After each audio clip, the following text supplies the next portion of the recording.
What does it actually mean to be a power forward in the NBA today? If you look back 15 or 20 years ago, the job description was simple. Bang down low, grab 10 boards, block a couple shots, and stay out of the guard's way. Not anymore. Heading into the 2026 to 2027 NBA season, the power forward position is arguably the most dynamic, complex, and skilled position in the entire league.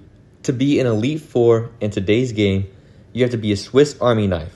You need the lateral quickness to switch out onto all-star point guards on the perimeter, the size to protect the rim as a secondary low-man helper, the shooting stroke to stretch out opposing defenses, and increasingly, the playmaking vision to run an offense as a point forward. In this video, I'm going to be deep diving into film, analytics, and team environments to rank the absolute top 10 power forwards in the NBA right now coming into next season. I'm throwing away the historical biases and looking strictly at who gives their team the highest win equity and who possesses the ceiling to dominate the next decade. But before I crack open the top 10, I got to talk about 3 elite players who just missed the cut, but they still deserve the attention. Let's get into the honorable mentions, starting with Jaren Jackson Jr. of the Utah Jazz, newly acquired Utah Jazz power forward. Now, Jaren Jackson Jr. does have a Defensive Player of the Year trophy on his mantle. Last season with the Memphis Grizzlies and the Utah Jazz, Jaren Jackson Jr. continued to showcase why he is one of the most uniquely gifted defensive anchors in basketball. He averaged roughly 19.6 rebounds and almost 2 blocks a game. On the defensive end, Jackson's impact is undeniable. Now, we haven't seen him too much with Utah, but when Memphis played him alongside traditional bruiser at center such as Zach Edey, it freed up Jaren Jackson to play his natural role, which is a roaming, weak side help defender who completely eliminates the paint. His block percentage remains in the elite tier, and opposing drivers visibly alter their shot trajectories when they see him rotating over. Why is he an honorable mention instead of locked for the top 10, besides the fact that the talent on this list is absolutely insane? It mainly comes down to 2 persistent flaws, which is defensive rebounding and foul discipline. For a guy who stands at 6'10" with a massive wingspan, an individual defensive rebound rate of under 15% forces Utah and Memphis to over-rely on their guards to crash the glass.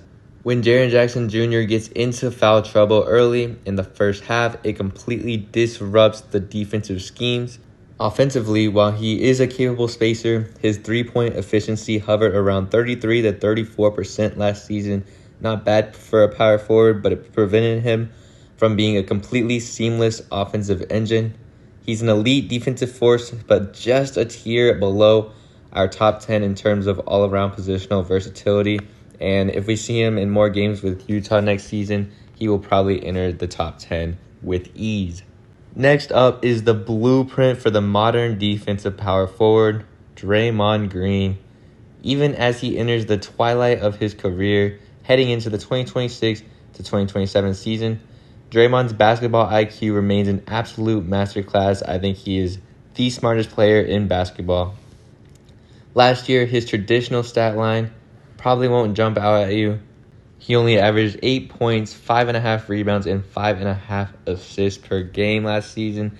But his impact is measured in wins, not just box scores. He is one of the most impactful players in NBA history, and he still is, including last season and coming into next season on Golden State. Draymond is still the emotional and tactical engine of the Golden State Warriors defense. His ability to orchestrate a defense, call out opposing sets before they even develop, and execute perfect low-man rotations is peerless. When Draymond is on the floor, the Warriors' defensive rating drastically improves. Offensively, he remains the ultimate release valve for Steph Curry. When teams trap the pick and roll, Draymond catches the ball in the short roll and systematically dissects defenses with 4-on-3 passing precision. The reason Draymond sits in the honorable mention at this stage of his career is simply a matter of physical decline and availability. He can no longer carry a heavy athletic load across 82 games, and his perimeter shooting is still something defenses will actively dare him to take in a 7-game playoff series. He is a defensive genius, but age and offensive limitations keep him just outside the top 10, and I don't see him entering the top 10 anymore in his career. But I think he's just got to that point in his career in that age where with the Warriors, who have been undermanned recently, at least last season, and especially with dealing with injuries, I think Draymond isn't at the stage of his career where he can carry this team. My final honorable mention is the ultimate role-playing four in the entire NBA, Aaron Gordon of the Denver Nuggets. Gordon is the perfect marriage of a player fully understanding his ecosystem and executing his role to absolute perfection. Last season, he put up steady numbers, averaging roughly 16 points, 6 rebounds, and 3 assists on 50% efficiency from the field and 39% efficiency from beyond the arc. Gordon's value is twofold. Defensively, he is Denver's undisputed stopper.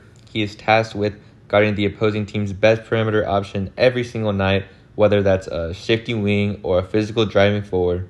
His lateral movement combined with his brute chest strength makes him an elite point of attack and isolation defender. And offensively, he has mastered the art of playing alongside talent like Nikola Jokic and Jamal Murray. His baseline cutting, dunker spot positioning, and offensive rebounding generate massive efficiency for Denver. However, Aaron Gordon's ranking is highly dependent on his environment. When he is asked to create his own shot late in shot clocks, or when his free throw and three-point shooting dip below league averages, the offensive limitations show. He's the ultimate championship glue guy, but lacks the individual shot creation or primary playmaking upside of the stars who occupy our top 10 slots. However, all three of these guys on our honorable mentions could definitely be in a top 10 on some lists. They won't be on mine. I do see Aaron Gordon. Maybe there's a chance that he could enter top 10, but I think he's at the stage of his career as well where it might just be too far gone. Kicking off our official top 10 is a player who spent the majority of his career as a prototype small forward, but he has transitioned beautifully into a modern spacing power forward, especially next season with the Boston Celtics. It's going to be Paul George of now the Boston Celtics. Just came from the Philadelphia 76ers in the Jaylen Brown trade. As PG-13 prepares for the 2026 to 2027 campaign alongside Jason Tatum, his role as a high-volume, elite shot-making four will still provide Boston with one of the most lethal forwards in the league.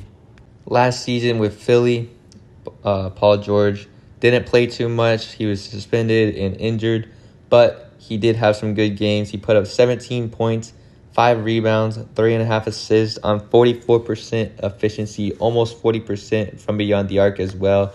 All of that in 37 games. Now, what makes Paul George an absolute nightmare at the power forward position is his perimeter gravity. When opposing teams put a traditional, slower-footed four on him, George completely dismantles them off the dribble with his elite handle, fluid crossovers, and step-back mechanics. If they switch a smaller guard onto him, he has the size to shoot clean over the top. His catch-and-shoot numbers are in the 90th percentile, making him the ultimate floor-spacing partner for an interior force like Jason Tatum. Defensively, playing the four reduces the amount of cross-screen chasing George has to do against lightning-fast guards, allowing him to use his 6'8" frame and elite anticipation to jump passing lanes and provide excellent weak side help. The only things keeping Paul George at number 10 are his age and his history of minor low extremity injuries, but I do think he will thrive in Boston for the few years he'll probably be there. We know the peak is all NBA level, but at this stage of his career, managing his workload across a grueling season limits his raw regular season volume compared to the younger cornerstones higher on this list, and we'll see how he performs come playoff time. Coming in at number 9 is one of the most relentless high-motor offensive engines in the league, Pascal Siakam of the Indiana Pacers.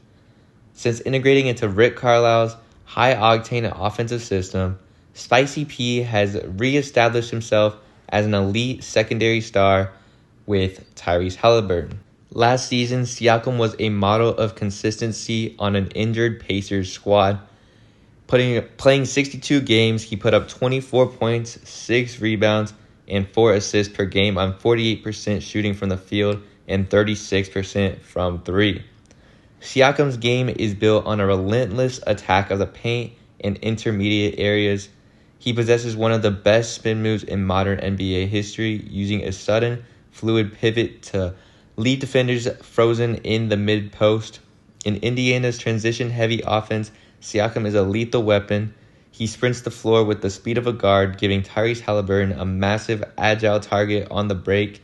What really unlocked Siakam's value last season was his improved decision-making in the short mid-range.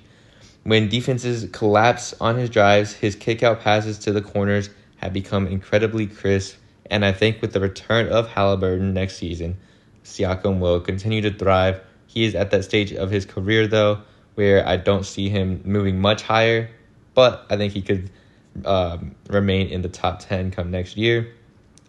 But on the other end of the floor, Siakam offers great versatility, capable of switching 2 through 4 effortlessly. The minor critique on Siakam and why he rests at number 9 is that three-point shot. It remains more of a luxury than a consistent weapon.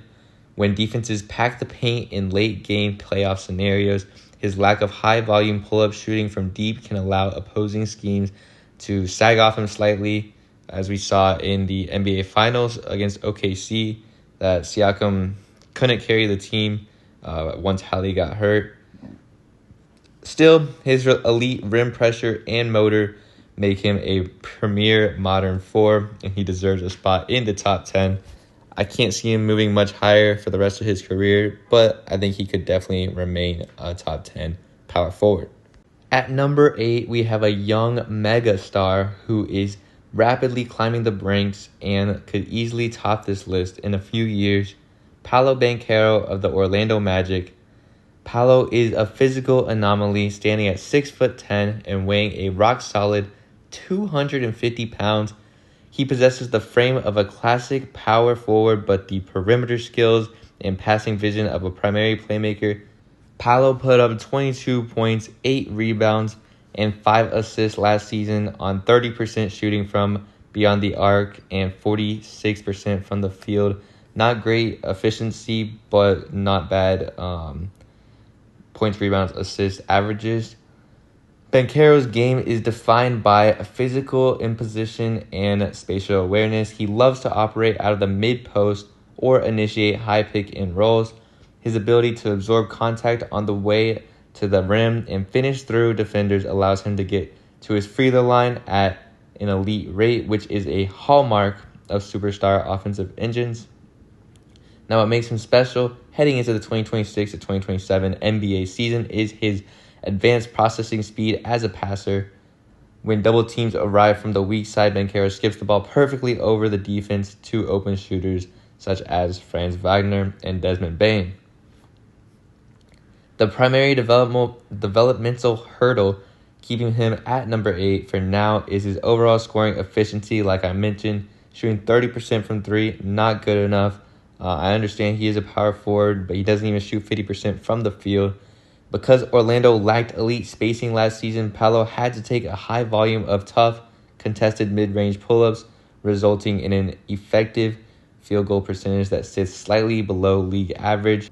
But if he could improve his three-point consistency a little bit, and maybe if he has one more perimeter threat around him, maybe Banchero's path to an All-NBA first team will be very clear, and he could maybe get to a top 5 appearance on this list, or at least get closer come next season. Sliding in at number 7 is the ultimate offensive spacing cheat code, Lauri Markkanen of the Utah Jazz. And I do understand I already have Jaren Jackson of the Utah Jazz, but he only played 3 games with them, and I guess Lauri will probably play the 3, but I'm putting him at the 4 for now, and you're just going to have to deal with it. Standing at a legit 7 feet 1 inch tall, With the lightning-quick, unblockable release, Lauri Markkanen has completely redefined how a power forward can distort an opposing team's defensive geography. Although he only played 42 games last season, the finisher put up 27 points, 7 rebounds, 2 assists per game on 35% shooting from the three-point line and 48% from the field. Markkanen is not just a spot-up shooter, he is a hyperactive off-ball mover. Utah runs him off complex down screens, baseline curls, and elevator sets usually reserved for elite shooting guards. When a 7-footer is flying off a screen at full speed and rising up for a triple, there is virtually nothing an opposing defense can do to contest it cleanly. He's basically a younger Kevin Durant, somewhat similar to Wemby, just playing a 3, playing a 4 position. His perimeter gravity creates massive driving lanes for his teammates.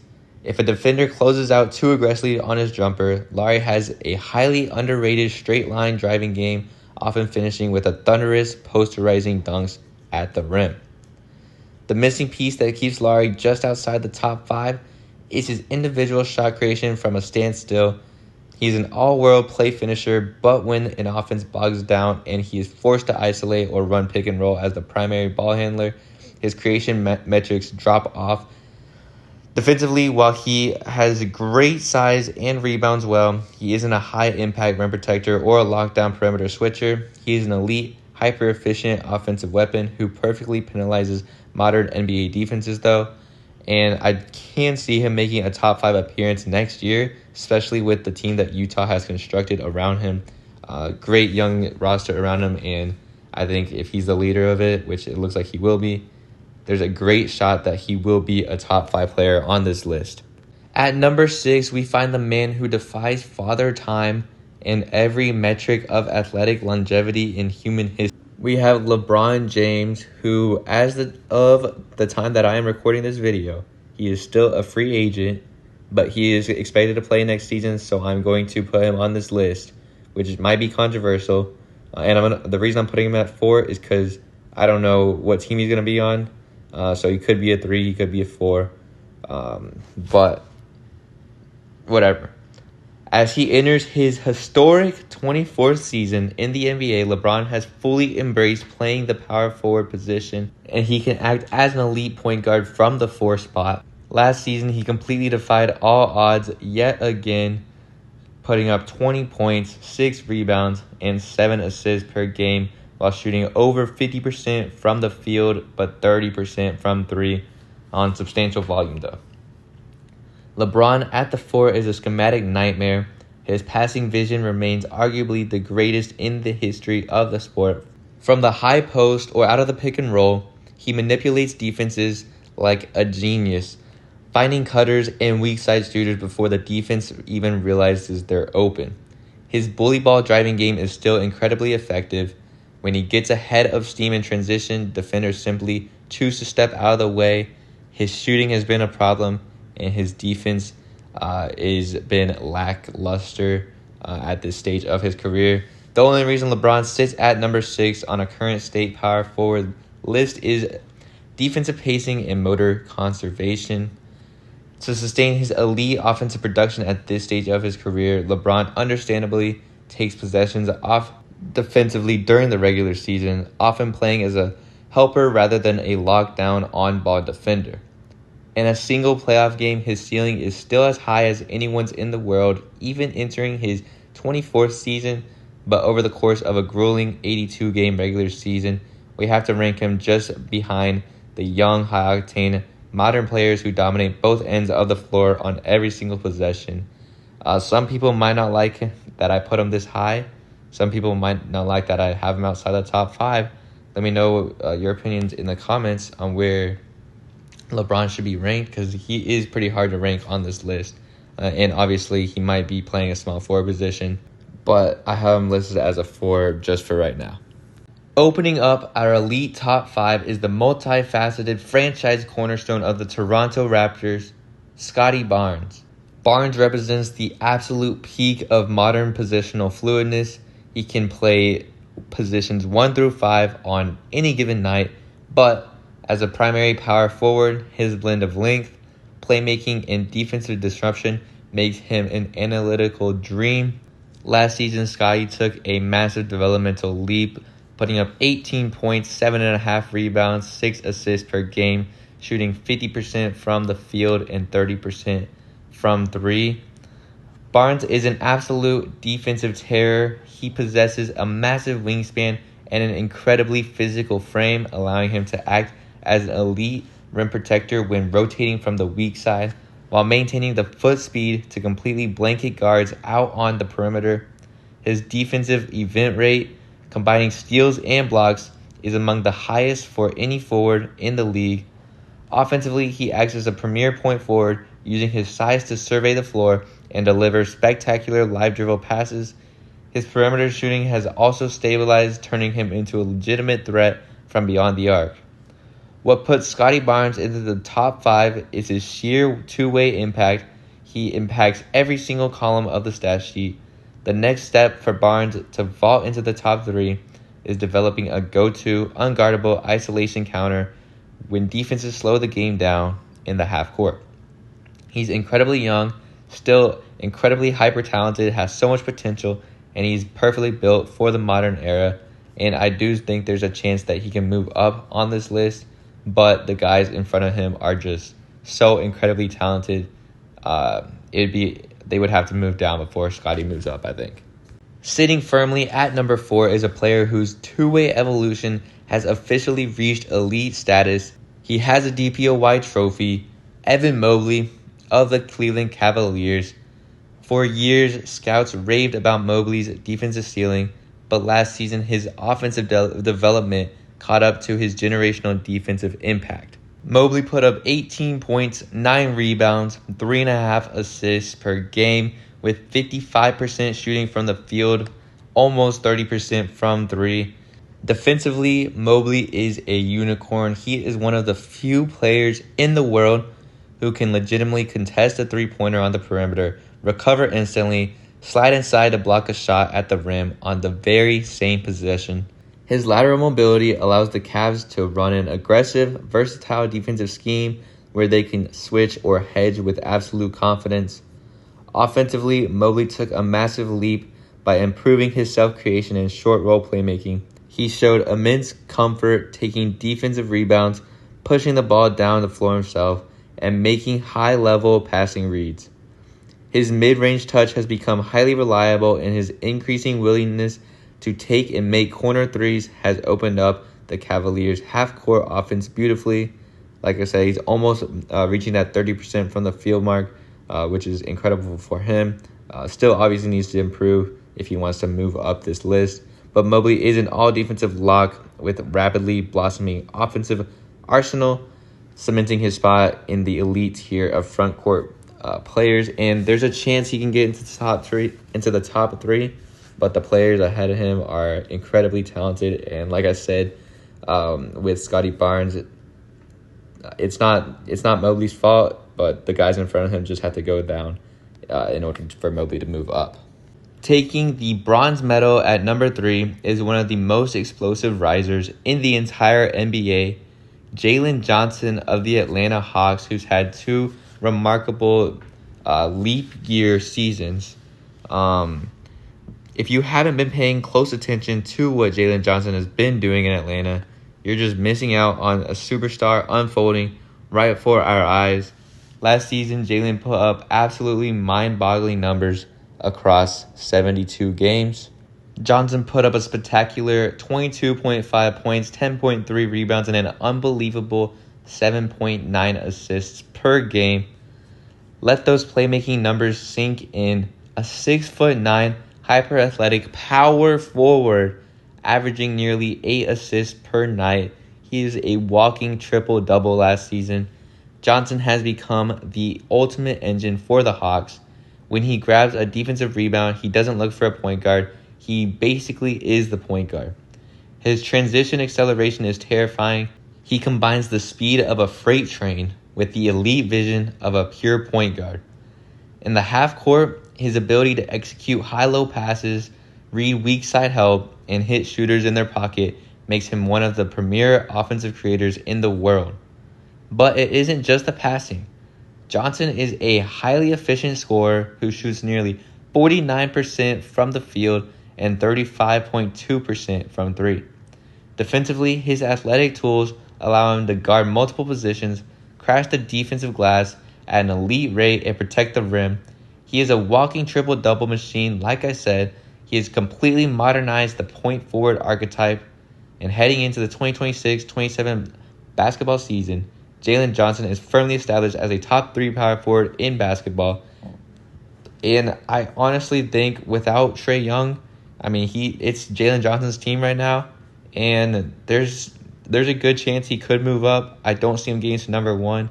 There's a good chance he could swap with number 2. It really just depends on how they both perform next season, though. Coming in at number 2 is a player who has completely mastered his role as an elite, high-volume, spacing big man on a championship contending stage, Karl Anthony Towns of the New York Knicks. Cat represents the ultimate offensive luxury for the Knicks squad. Last season, Cat put up elite scoring metrics in 75 games, averaging 20 points, almost 12 rebounds, and 3 assists per game on 50% shooting from the field, 37% from 3 on high-volume shots. Towns is legitimately the greatest shooting big in the history of the game. His ability to trail in transition and launch uncontested triples completely breaks opponents' defensive coverage. If a power forward sags off him to help the paint, Cat punishes them instantly from deep. If they close out tightly, Towns has a superb pump fake and drive game, using his coordination to finish with soft touch or get to the line. He's incredibly physical. He plays like a 5, and a lot of people might say he's a center. He shouldn't be on this list. I classify him as a 4 because last season, with Mitchell Robinson on the floor, he was their 4. But I see how you could think he's a 5. I'm putting him as a 4 though. Now, we know the Knicks don't have a center right now, but the reason that Cat is number 2 is because of his defensive evolution. Now, playing the 4th spot alongside a physical, rim-protecting center has completely hidden his historical weakness as a primary interior anchor. Instead, Cat has utilized his size and lateral movement to contest perimeter forwards, hold his ground in post isolation, and box out with elite consistency. He is a hyper-efficient scoring machine who provides the ultimate floor spacing, making him a great premier, unguardable force at the 4 spot. Now, on to number 1. Was there really ever a doubt? Sitting entirely undisputed at the number 1 spot, heading into the 2026 to 2027 NBA season, is the Greek freak himself, Giannis Antetokounmpo. Just got traded from the Milwaukee Bucks. So Giannis Antetokounmpo of the Miami Heat, that's going to take some getting used to. Giannis isn't just the best power forward in the world and one of the best power forwards of all time, but he is firmly in the conversation for the best basketball player on the planet, point blank, period. Although dealing with injuries, last season Giannis played 36 games, putting up 27.5 points, 10 rebounds, and 5.5 assists per game, shooting only 33% from 3. That's been a struggle for him his whole career, but 62% from the field, which is incredible, even as a power forward, still incredible shooting from the field.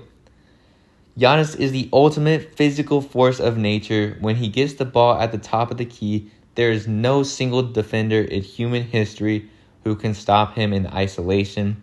His combination of an unstoppable first step, a historic Euro step that covers 10 feet of ground, and sheer upper body power allows him to live at the rim and convert at an historic rate. His playmaking has reached peak maturity. When teams build a wall to stop his drives, he routinely fires bullet passes to the perimeter with surgical accuracy. Defensively, Giannis remains the ultimate free safety weapon. He can switch on the guards, guard elite post players, and fly out of nowhere to erase shots at the rim. His competitive engine and two-way dominance are unmatched. Until someone completely transforms the sport, Giannis Antetokounmpo is the gold standard, the apex predator, and the undisputed king of the power forward position.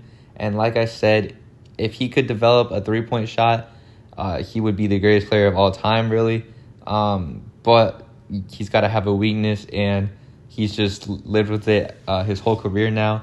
He's only 31 years old, and teaming up with Bam and on the Miami Heat will be very fun to watch from Giannis, and I just think he's only going to improve on a better team now than he was in Milwaukee. So there's only room for improvement for Giannis, and there's pretty much no way and no world that he's going to go down unless he gets severely injured, which hope that does not happen.